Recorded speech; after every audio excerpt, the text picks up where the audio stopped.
What's good, YouTube? This video is going to be about if men love independent women and boss chicks, or if they want those types of women at all.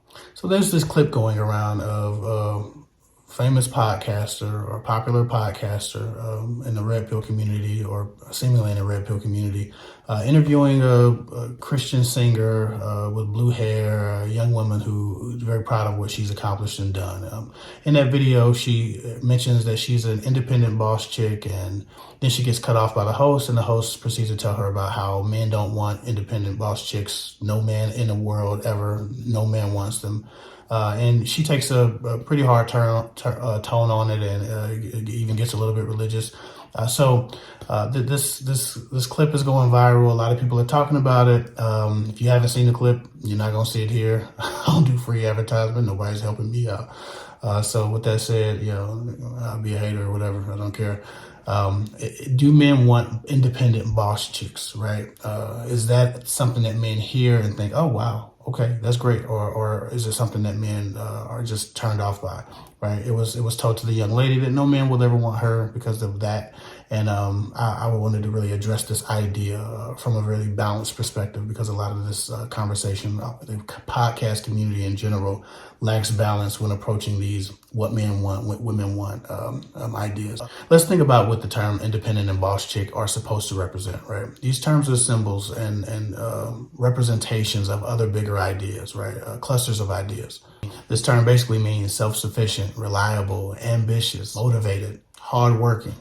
Right. That's what these terms are ultimately supposed to mean and represent. Right. This woman is a high producing person. Right. And everybody wants someone who can hold their own. Right. Who can hold their weight, so to speak, in a relationship, whether it's emotionally, financially, around the house, chores, sexually. People want someone who can keep up. Right. And so these terms were first meant to be an illustration of how a woman can keep up. Right. A woman can, again, produce and contribute to the relationship in other ways outside of sexual. Right. So the intention in it originally was pretty solid. The thing is, though, phrasing and marketing are still very psychological things that we don't often remember are at play. Okay. Think about it like this, okay? A lot of women want emotional intelligence, an ability to nurture, a willingness to listen, a willingness to talk about your feelings, attention to detail, romantic instincts, and thoughtfulness in a man, right? Once they've chosen a man and have decided to love him, these are the things that they want in a relationship, right? But if on a date, you ask the man, hey, describe yourself. Tell me about yourself. And he said, well, I'm a soft-hearted guy who loves love, is a hopeless romantic, loves to talk about his feelings, and is in touch with his feminine side. You'd be like, what in a zesty? What the heck, sir? What, bro? Like you wouldn't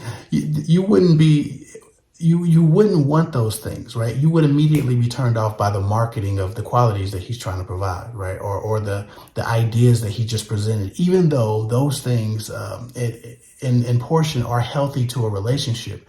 You wouldn't want a guy to present his ideas like that, and you certainly wouldn't identify them as great listener, emotionally intelligent, detailed oriented, and romantic, right? Not in a masculine way. You wouldn't see him as more of a man because he told you he was a hopeless romantic who was in touch with his feminine side. You see him as less masculine because of that, even if the core of what he's saying is the same thing, right? A part of a male's marketing strategy to get women is staying in his masculine frame, always being like a man, always looking like a man, sounding like a man, appearing like a man.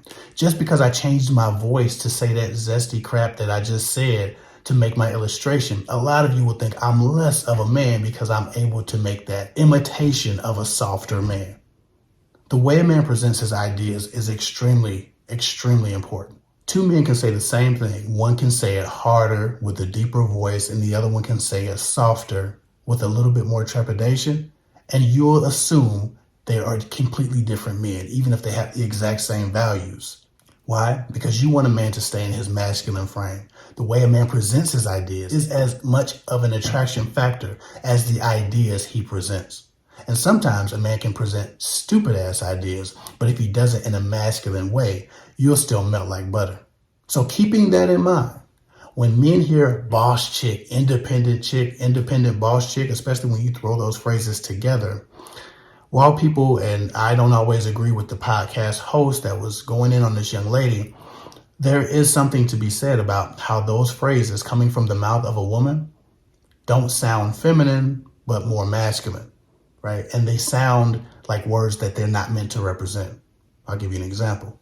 Obviously, every man wants a self-sufficient, ambitious, hardworking woman who's going to contribute to their family, their household, their relationship, right? The children. We all want that. Women who are capable and competent, every man wants that, right? But when you phrase it as I'm an independent, hardworking, boss chick, if all of that, especially with any neck rolling or any attitude, because it feels a bit masculine and it lacks self-awareness, it also tells us that these other personality traits may be at play as well. It's very possible that when a man hears independent boss chick, especially said with some pizzazz, he also hears bossy, big ego, hard to love, hard to fall in love, hard to connect with, emotionally avoidant, resistant to love, or combative. These are also things and ideas that are attached to those phrases, right? So while those phrases do represent some really great life skills that every man does want in a woman, the marketing of those skill sets can't be summarized in boss chick, independent, or any one of those other buzzwords that women like to tell themselves or tell other people when they're describing the strength that they have. No different than if a man rolled his neck and told you that he was in touch with his feminine side.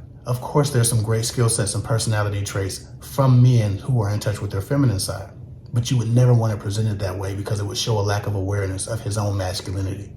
You want a man who acts like a man, who presents like a man, who talks like a man. That independent stuff, that boss chick stuff, while talking to other women, they immediately might identify the strength that you're talking about, your feminine strength. While talking to some men, especially in the way you present it, the tone you take, the performance of that statement may give him a whole different idea of you that is kind of valid if you're being observant.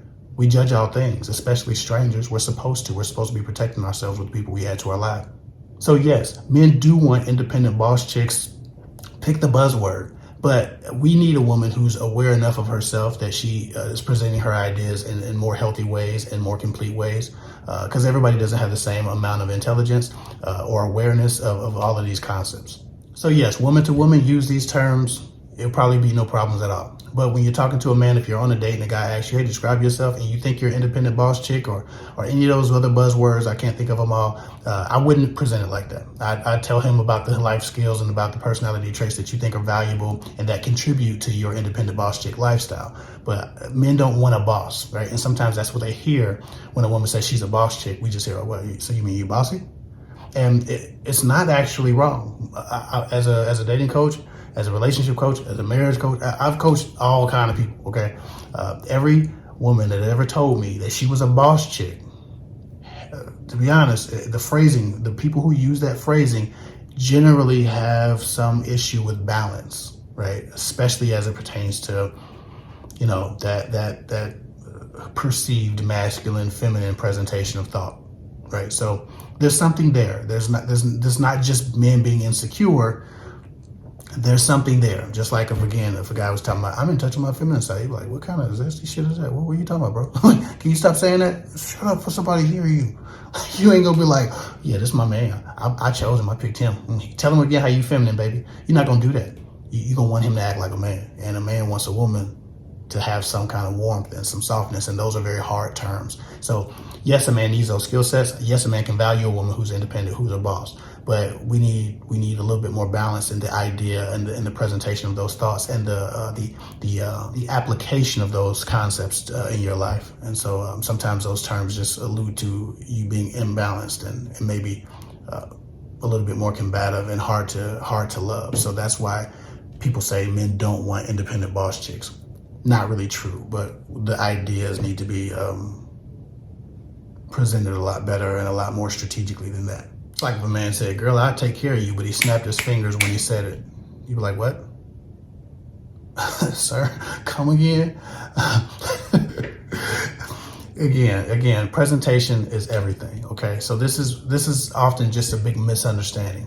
But there's also something to be said again about women who lack awareness and lack balance as it pertains to these concepts, okay? The same balance you want in a man to be able to be masculine, be a gangster and a gentleman, Be soft enough in the appropriate places, but hard when he needs to. Hard like a man is supposed to be hard. A man wants a woman to be soft in the ways that we've identified or connected our ideas to femininity, whatever that might mean, whether or not we've misconceptualized it or not. It's human nature. So my opinion on this whole thing is it's quite often a misunderstanding. And I'm not going to get into the religious arguments that they were making about who's supposed to be what and if boss chicks are anti-guy. I'm not getting into all that. But yes, men do want independent boss chicks, but they want women who identify themselves with the actual skill sets that those terms represent, not those terms themselves, because it generally represents issues in a relationship. And a woman having no place in her life or heart for a man. That's the fear. And that doesn't mean a man is insecure because he has that fear. All humans have some fear of strangers and what damage can be done to them emotionally by loving the wrong stranger. So we got to stop discrediting each other and invalidating everybody's feelings and thoughts just because we don't agree with them or they take us out of the preference pool. And that goes for men and women. Anyway, I hope this video helps. Follow me at KevVic24 on Instagram if you're still on Instagram. I haven't been on in a while, but maybe I'll get on soon. And before I go, if you're in Ohio or Indiana and you're interested in getting an affordable life insurance policy, term or whole, and you want more information about what that might consist of, text me at the number below. I'll get with y'all later.